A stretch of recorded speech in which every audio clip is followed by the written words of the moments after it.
Selamat sore teman-teman di luar sana yang sudah mengikuti podcast kita ya. Jadi perjalanan podcast National Hospital ini sudah sampai di episode 3 hari ini. Sebelumnya kita sudah ada 2 episode. Untuk episode yang sebelumnya di episode kedua kita sempat membahas mengenai nutrisi dan gizi ketika bulan puasa dengan Dr. Christina, spesialis gizi klinik kita. Saat ini kita sudah kedatangan tamu lainnya. Jadi hari ini kita akan membahas tren terkini yang kembali naik di masa pandemi, yaitu cycling, atau mungkin topik lengkapnya adalah healthy and safe cycling during pandemic. Nah, sudah hadir bersama saya di sini adalah Dr. Pramono Ari Wibowo, spesialis ortopedi konsultan. Selamat sore, Dok. Selamat sore. Ini saya panggilnya Dr. Pram saja. Dr. Pram saja. Oke, Dok. Jadi sekarang ini, dokter ini berarti juga cyclist berarti ya? Kebetulan begitu. Jadi ini kan kita mengamati ya, Dok, di masyarakat ini. Ya. Pandemi mungkin karena juga jenuh mungkin di rumah, ya. Perjalanan jauh juga nggak bisa, jadi olahraga sepeda ini meningkat kembali. Betul. Bahkan sampai salah satunya adalah penjualan sepeda itu ada yang sampai meningkat 1000%, Dok. Yep. Nah, betul.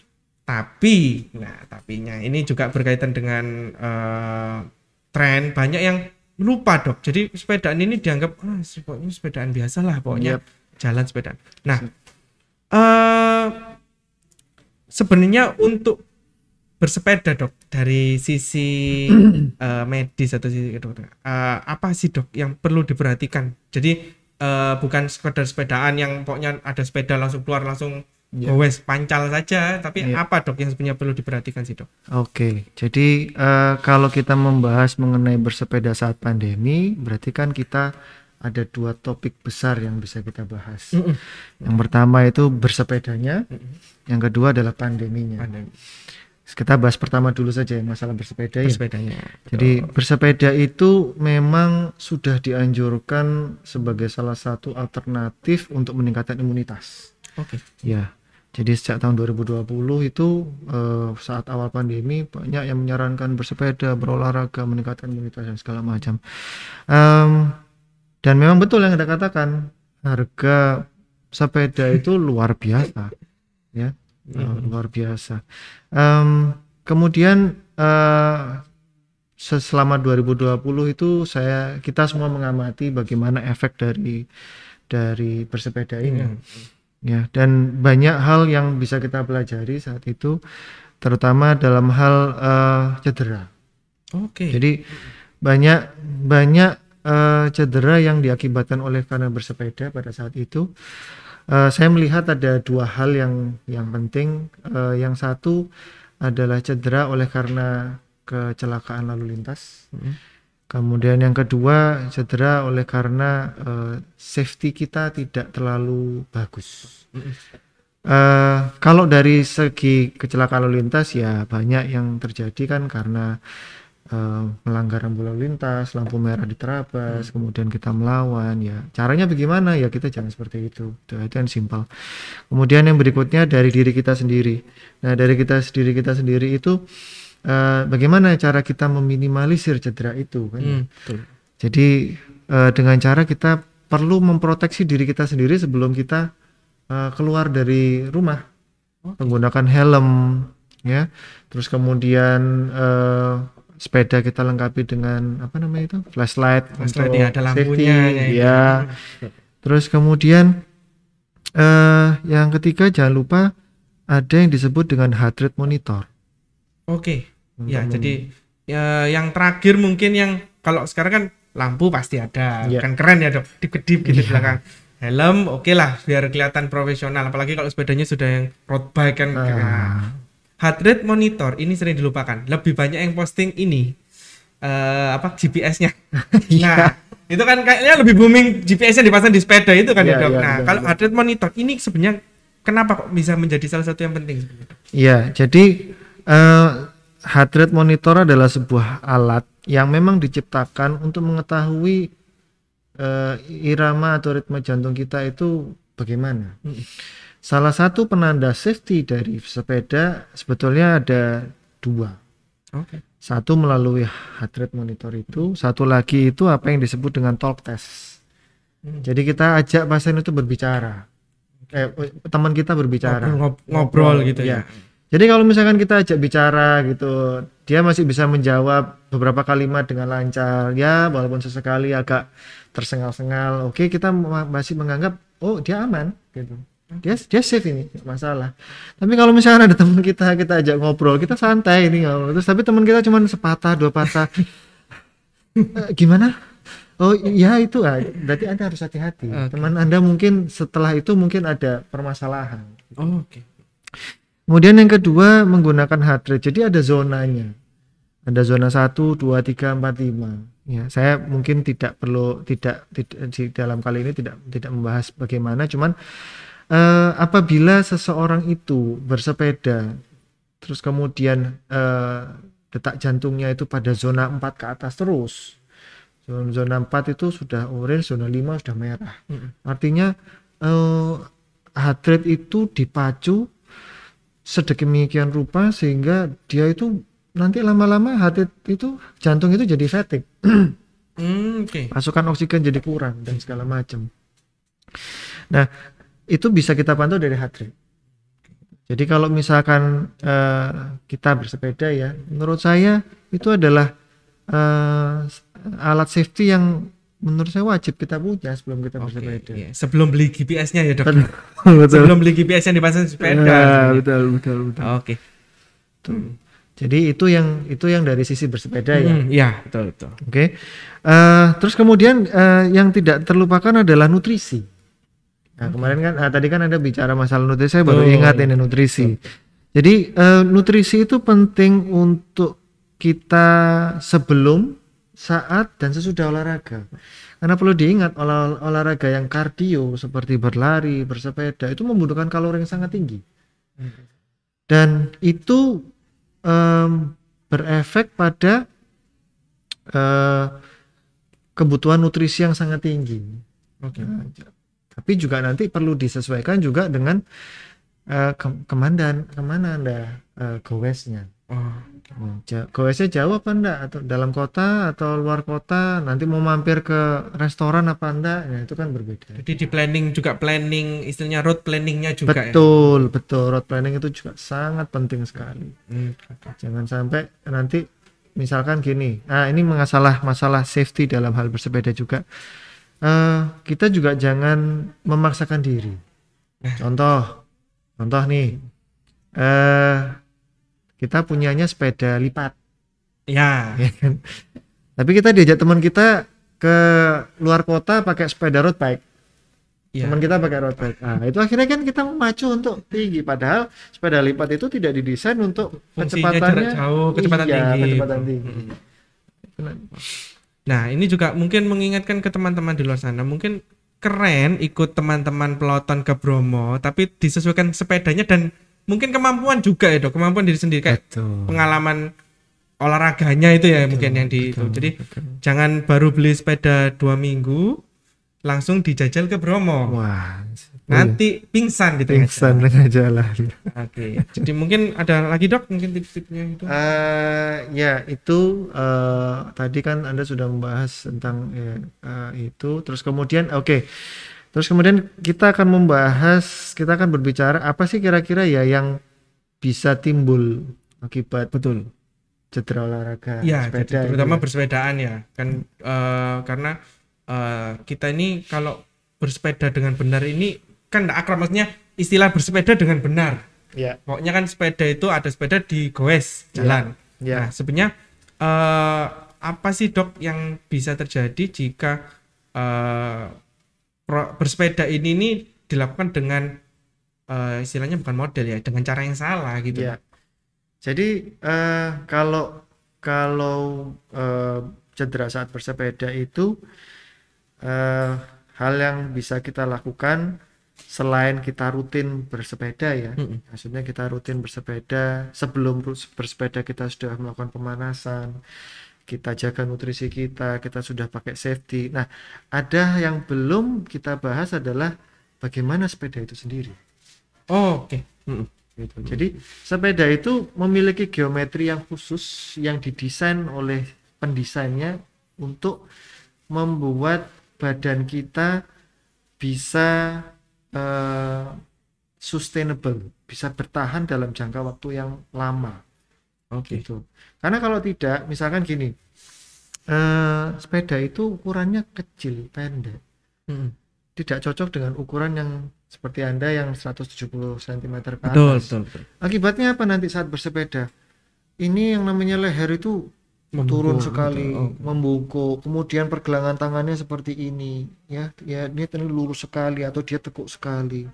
Kemudian pada saat kita mengayuh, kayuhan kita atau kaki kita tidak bisa, akan ada beberapa tidak lurus sekali, tapi ada sedikit nekuk pada lututnya. Itu tidak terjadi. Akibatnya apa? Nanti terjadi neck pain, nyeri leher. Kemudian otot bahunya mengalami spasme, dia jadi shoulder pain. Kemudian ada yang disebut dengan cyclist palsy. Jadi pergelangan tangan ini memegang handlebarnya terlalu berat atau ekstrim atau salah, sehingga menyebabkan kesemutan. Ya. Bisa low back pain, jadi punggung. Padahal nih dokter ortopedi itu apabila menganjurkan pasiennya untuk olahraga, salah satunya adalah bersepeda. Jadi sebenarnya sepeda ini adalah olahraga yang cukup lengkap sebenarnya untuk olahraga tubuh ya. Gitu. Tapi kalau misalkan itu tidak dilakukan dengan betul, maka itu akan menjadi masalah gitu. Kaki juga timbul masalah. Nah, Anda pernah mendengar bike fitting? Belum. Jadi bike fitting itu adalah dilakukan oleh seorang ekspertis di bidangnya untuk mengukur geometri frame sepeda dengan geometri badan kita. Jadi disesuaikan, dimatchkan. Istilahnya diukur ini supaya optimal juga penggunaannya. Betul. Dan bike fitting ini semakin lama semakin banyak dimanfaatkan oleh para pesepeda karena terbukti bisa membantu meningkatkan performance, kemudian memperkecil resiko cedera. Jadi bike fitting ini penting gitu. Ya. Jadi kalau ini juga pengetahuan baru, Dok. Terutama bagi saya, juga mungkin bagi teman-teman di luar sana, karena sebelumnya kan kalau beli sepeda itu ya beli sepeda, maksudnya nggak ada fitting. Kalau fitting mungkin teman-teman lebih kenalnya fitting baju di luar sana. Sebelum beli baju di fitting, tapi ternyata beli sepeda pun ada fittingnya, masih istilahnya diukur dulu sebelum membeli. Nah, berarti di sini sebenarnya bersepeda itu kalau kita ulik lebih dalam, sebenarnya banyak sekali unsur yang menentukan ya, Dok, istilahnya dalam performa juga, lalu dalam kondisinya istilahnya gitu. Setelah itu. Nah, sebenarnya terus ini, Dok, ketika bersepeda, terutama mungkin ini teman-teman juga yang punya hobi sepeda ini jarak jauh, resiko cedera yang kira-kira yang perlu dipersiapkan. Jadi istilahnya sebelum mereka bersepeda jarak jauh, cedera apa yang paling perlu diperhatikan, dan mungkin penanganan awalnya, misalnya terjadi cedera itu seperti apa? Jadi cedera apabila kita, jadi gini, long distance cycling itu memang butuh persiapan yang tidak sebentar. Pertama, kita perlu mempelajari bagaimana rute sepeda tersebut, rute yang akan kita lalui. Kemudian karena itu akan dan kita harus disesuaikan dengan kemampuan kita, karena itu akan berkaitan dengan berapa jam saya bisa bertahan untuk mencapai katakanlah 100 km. Apakah itu dibutuhkan waktu 3 jam, 4 jam, ya. Itu nanti juga akan mempengaruhi nutrisi yang akan yang diperlukan asupannya itu ya. Termasuk di mana kita melakukan pit stop, kemudian apa yang perlu kita minum, ya. Biasanya kalau untuk long distance, cedera yang paling sering adalah kram otot. Jadi spasme otot ya, mulai dari tungkai bawah, paha itu paling sering. Kemudian di daerah bahu itu yang paling sering. Kalau untuk cedera serius lain ya misalkan itu terjadi apabila tidak ada kesiapan itu nutrisi yang saya katakan tadi. Oke, jadi tubuh dalam kondisi lelah tapi dipaksakan. Ya seperti itu. dipaksakan sehingga dia misalkan tiba-tiba singkup itu pingsan. Itu bisa terjadi. Apakah itu sering? Ya enggak banyak, cuman itu sering. Kemudian yang kemungkinan ke yang lain adalah ya itu seperti tabrakan antar pesepeda. Oh iya. Ya kan, karena pada saat kita capek kita menjadi tidak awas, Tidak fokus tidak lagi fokus kan. Kalau kita ambil minum kan botol minum kita kan ada di di bawah. bawah ini, betul. Sehingga kita perlu konsentrasi mengambil kemudian meminum. Nah, itu kalau misalkan di seorang cyclist itu tidak sedang Tidak kondisi yang prima atau fit itu. Prima itu dia bisa terjadi kecelakaan antar cyclist itu. Jatuh dan lain-lain. Itu yang biasanya sering terjadi. Nah, yang terutama kram ya dok, mungkin yang paling umum adalah kram, terutama kalau kita bersepeda dengan rute yang menanjak. Nah, itu sebenarnya apa sih dok? Kan banyak antara mitosnya pertolongan pertama ini ada mitosnya dengan sebenarnya yang benar itu seperti apa? Maksudnya yang benar untuk dilakukan itu seperti apa sih dok? Ketika teman kita misalnya kita tahu teman kita kram, itu pertolongan apa yang pertama harus kita lakukan? Ya, jadi prinsip utama untuk penanganan cedera akut adalah ada singkatannya PRICA, price protection. Jadi daerah yang mengalami cedera itu kita perlu pasang sesuatu untuk memproteksi, bisa bidai atau sesuatu yang keras ya. Kalau misalkan terjadi di jalan kan tidak mungkin ada bidai ya. Ya kita cari sesuatu yang keras seperti apa ya, pelepah pisang, kayu, apa saja yang kita bisa dapatkan. Kemudian kita harus istirahatkan daerah yang cedera. Misalkan tungkai kaki bawah kita masih pakai ada kaos kakinya sepatu, ya sepatu sama kaos kakinya dilepas. Ya, terus kemudian cari es batu. Es batu jadi.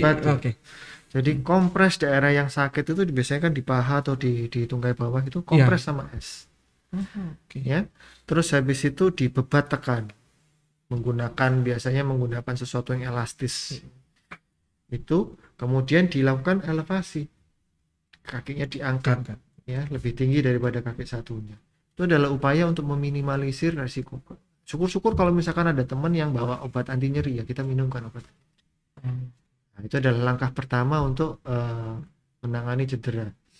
Ya, terus kemudian ya apabila kita setelah itu kan kita baru cari tahu dia kenapa. Apakah karena dehidrasi, apakah karena dia terlalu capek, istirahat kurang dan sebagainya, kan kita bisa tahu. Tapi yang jelas pada saat seseorang itu mengalami cedera, stop, sudah, jangan dilanjutkan. Jangan dipaksa, jangan dilanjutkan setelah selesai. Gitu.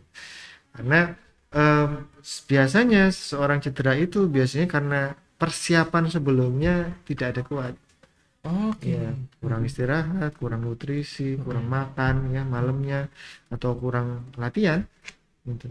Jadi ya baru aja gitu ya, baru ikut ngetren, ikut biar keren, berangkat gitu.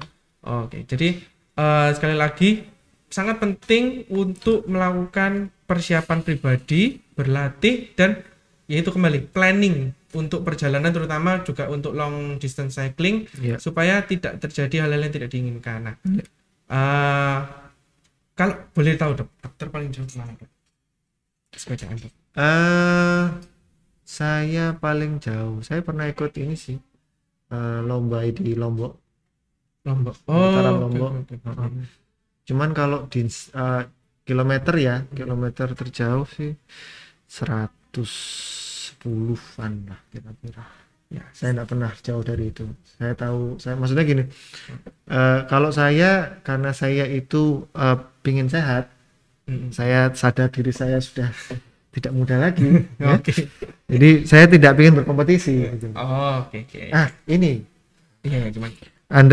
Anda membahas mengenai kilometer, ini paling sering terjadi di masyarakat, di komunitas terutama. Itu selalu tanya, berapa jauh kamu? Berapa kilometer kecepatanmu? Ya, biasanya kan yang antara pokoknya yang kalau saya lihat teman saya ya dok, ini teman saya kalau enggak jarak, kecepatan rata-rata sama ini dok, tanjakan, elevation. Nah, itu kan yang paling banyak di istilahnya bragging atau istilahnya dipamerkan. Jadi ini berkaitan juga dengan pandemi. Tadi kan ada sepeda Ya, sama ada pandemi ya. betul, kita betul, terakhir betul, bicara betul. pandemi. Nah, sebetulnya olahraga saat pandemi itu memang tidak masalah. Tapi ada beberapa rambu-rambu yang sebetulnya perlu kita pikirkan.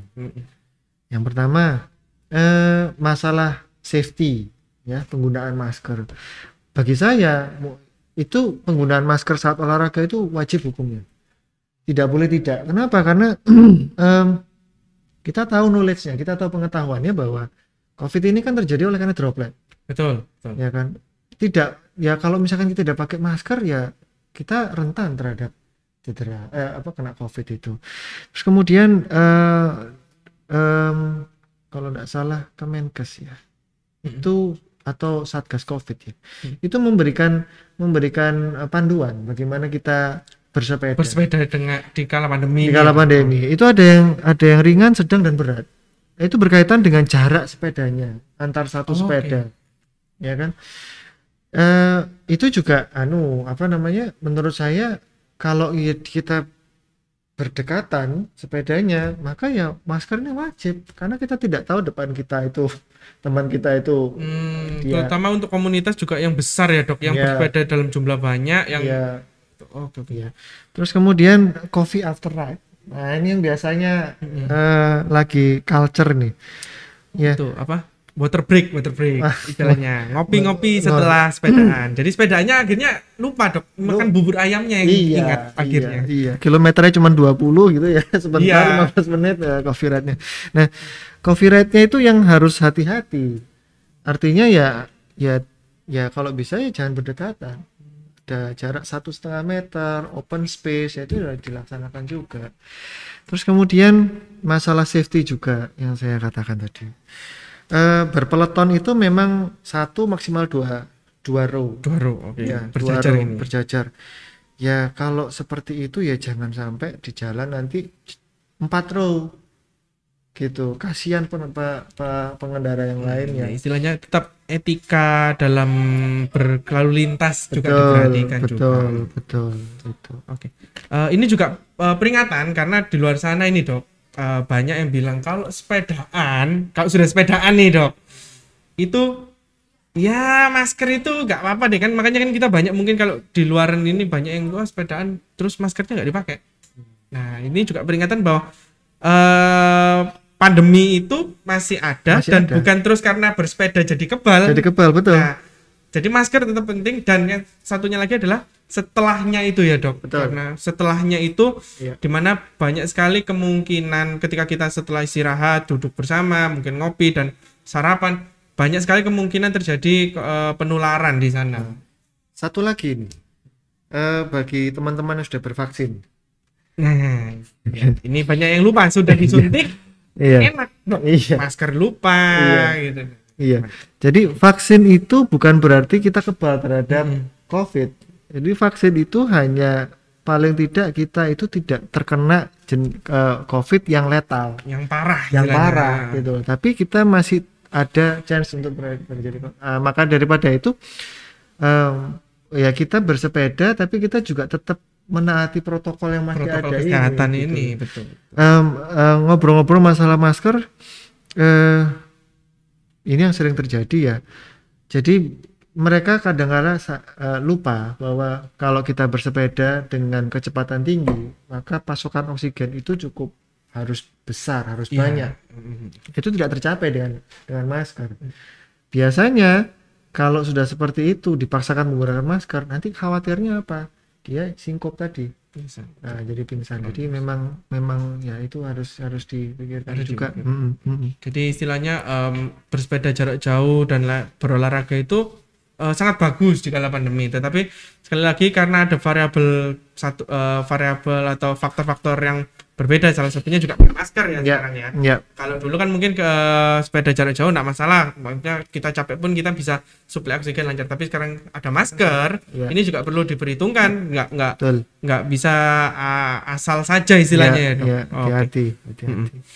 Eh, Sebenarnya untuk pertanyaannya ini sudah sangat luar biasa karena terjawab semua, Dok. Ya, Terutama terima pesepeda. kasih. Mungkin juga karena dokter Pram ini praktisi, jadi pesepeda juga dokter, jadi kurang lebih banyak sekali yang kita dapatkan, terutama penekanan di pandemi ya, Dok. Nah, karena berolahraga di pandemi sekali lagi itu sangat bagus, sangat bermanfaat, tetapi kalau kita tidak melakukannya dengan benar akan membahayakan diri kita dan mungkin membahayakan teman kita sesama kita juga. Yes. Nah, kalau boleh kepo, Dok. Nah, ini siapa tahu ada pesepeda cyclist di luar sana yang mau berkonsultasi sama Dokter Pram. Siap. Jadwal praktek di National Hospital hari apa aja, Dok? Saya Selasa dan Jumat itu sore, kemudian Kamis dan Sabtu itu siang. Kamis Sabtu siang. Ada telekonsul, Dok? Telekonsul ada? Ada. Jadi untuk yang mau berkonsultasi dengan Dokter Pram bisa appointment juga di National Hospital sesuai jadwal dokter yang barusan disebutkan, dan juga bisa melalui telekonsul di National Hospital Apps, yang mana nanti bisa dicari dengan Dokter Pramono Ariwibowo, spesialis ortopedi konsultan. Nah, mungkin pembicaraannya sudah cukup panjang lebar. Ya. Nah, ini saya terima kasih banyak dengan Dokter Pram yang Sama-sama. sudah memberikan banyak sekali insight tentang bersepeda dan tips-tips sehat ketika berolahraga di masa pandemi. Jangan lupa kita masih ada episode selanjutnya, dan untuk yang kelewatan episode sebelumnya bisa diakses sekarang di YouTube, Anchor, dan Spotify untuk episode di edisi Ngopi Sore Bareng Dokter.